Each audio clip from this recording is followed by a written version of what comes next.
Nikki, you often talk about the benefits of planning your exit from your business. And lately, a lot of people have been mentioning January 2025 as a big key date for that. Can you tell me a little bit about why? Okay, so the reason why I'm picking out on January 2025, that is the furthest that this current Parliament can sit for. So there is going to be a change in government, whether it's going to be another Conservative government, a Labour government, or whoever, it will have to happen by January 2025. So there's various reasons, the pros and cons of making sure you sell before then. And I just wanted to go through them. This particularly after I've been talking with various other professionals, various other commercial solicitors that work in M&A, other corporate finance people. You know, there's lots of various factors of why business owners may be considering to be selling within this time period. So firstly, with the autumn statement that we've just had recently, there weren't any major changes on capital gains tax. Now, that was a mixed surprise to some and others. However, what we do know is that the Labour Party have been saying that they would like to have capital gains tax rates in line with income tax rates, which essentially what would mean is that they would increase. So capital gains tax rates did used to be 40%. And not that long ago it was that rate.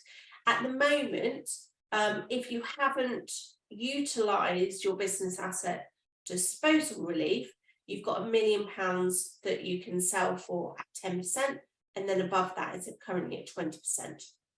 So if we did go up to income tax levels again, which is 40%, and then going to 45%, because that's important to remember. Usually when you're selling a business, it generally is, what the sort of business sales we're talking about, you are generally talking about several $100,000 or into the millions.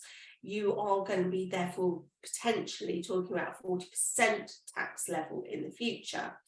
So what some business owners will be thinking is, okay, well, when do I want to sell? If I'm going to be thinking, well, I want to sell in the next 5 years, actually selling now to make sure that you crystallize your rate at 10% and 20% could be very attractive versus continuing trading for a few more years and then selling. So that's one pro. Obviously, we don't know definitely what the CGT rates are. We can only guess. The other pro of selling sooner is that you can get on and do your next project, or you can start enjoying your retirement a lot sooner, which, you know, to a lot of people, you know, time is precious.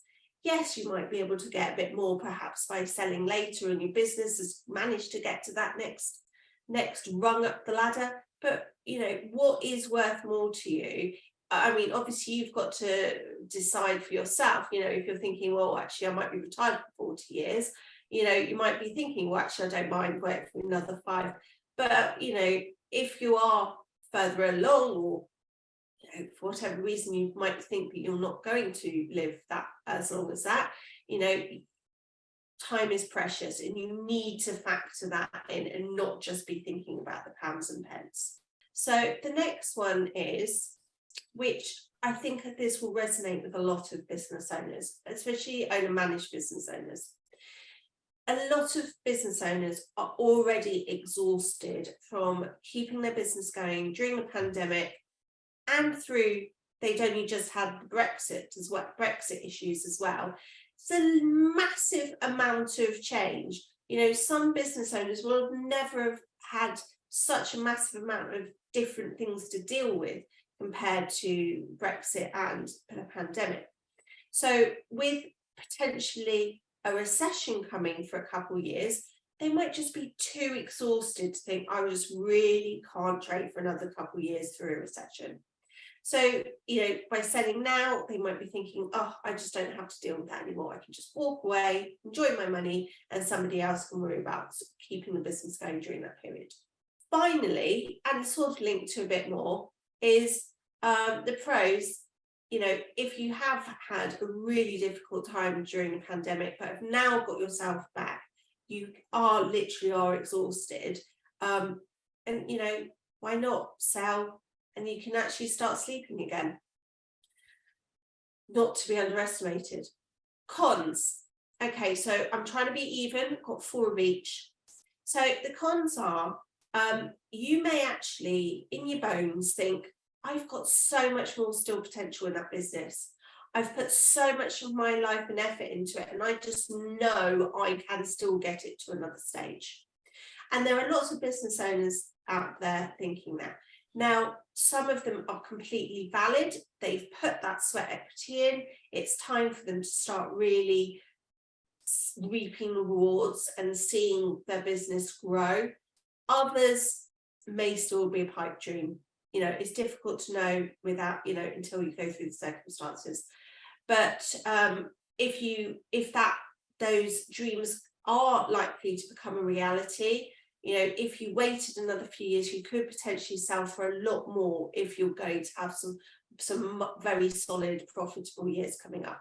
Next thing, which people often don't think about, but I am trying to mention it as much as possible, so hopefully it is starting to round through to people, is if you don't, business owners, they live, breathe, sleep their business. It's like having another child, or possibly twins. It's so intense. So what are you going to do when you've sold it? So if you don't have anything lined up to do once you sell your business, whether it's projects, another entrepreneurial project, or some activities or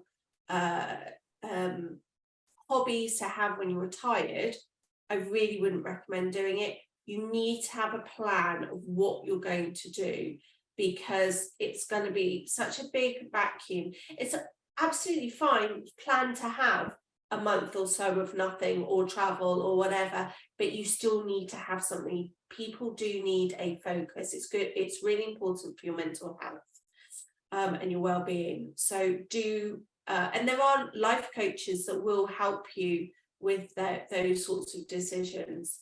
Third, there is another option to a trade sale.